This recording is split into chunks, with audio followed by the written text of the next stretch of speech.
सूर्य और हवा। एक बार की बात है, एक दिन सूर्य और हवा में अचानक विवाद होने लगा। दोनों इस बात पर बहस करने लगे कि उन दोनों में सबसे शक्तिशाली कौन है। वायु बड़ी ही घमंडी और जिद्दी स्वभाव की थी। उसे अपनी शक्ति पर बड़ा ही गुरूर था। उसे देखकर सूर्य के मन में एक योजना आई। उसने हवा से कहा, जो भी इस आदमी को उसका कोट उतारने के लिए मजबूर कर देगा, उसे ही अधिक शक्तिशाली माना जाएगा। हवा ने बात मान ली और कहा, ठीक है, सबसे पहले मैं कोशिश करूंगी।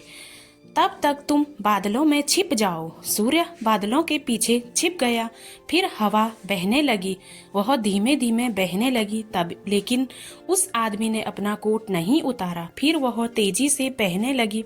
हवा तेज होने की वजह से उस आदमी को ठंड लगने लगी और उसने अपने कोट से शरीर को अच्छे से लपेट लिया। बहुत देर तक ठंडी और तेज हवा बहती रही, लेकिन उस आदमी ने अपना कोट नहीं उतारा। उसका मानना था कि वह अगर तेज गति से बहने लगे तो बड़े बड़े पेड़ों को उखाड़ सकती है। उसमें मौजूद आर्द्रता नदियों और झीलों के पानी को भी जमा सकती है। अपने इसी घमंड के चलते वायु ने सूर्य से बहस करते हुए कहा, मैं तुमसे ज्यादा शक्तिशाली हूँ। मैं चाहूँ तो किसी को भी अपने झोंके से हिला सकती हूँ।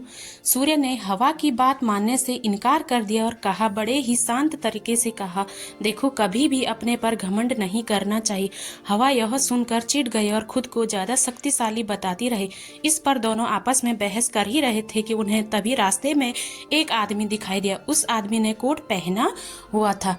अंत में हवा थक कर शांत हो गई। इसके बाद सूर्य की बारी आई।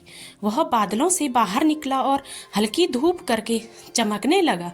हल्की धूप होते ही उस व्यक्ति को ठंड के तापमान से थोड़ी राहत मिली, तो उसने अपना कोट ढीला कर दिया। इसके बाद फिर सूर्य तेजी से चमकने लगा और तेज धूप निकल गई। तेज धूप होते ही आदमी को गर्मी लगने लगी और उसने अपना कोट उतार दिया।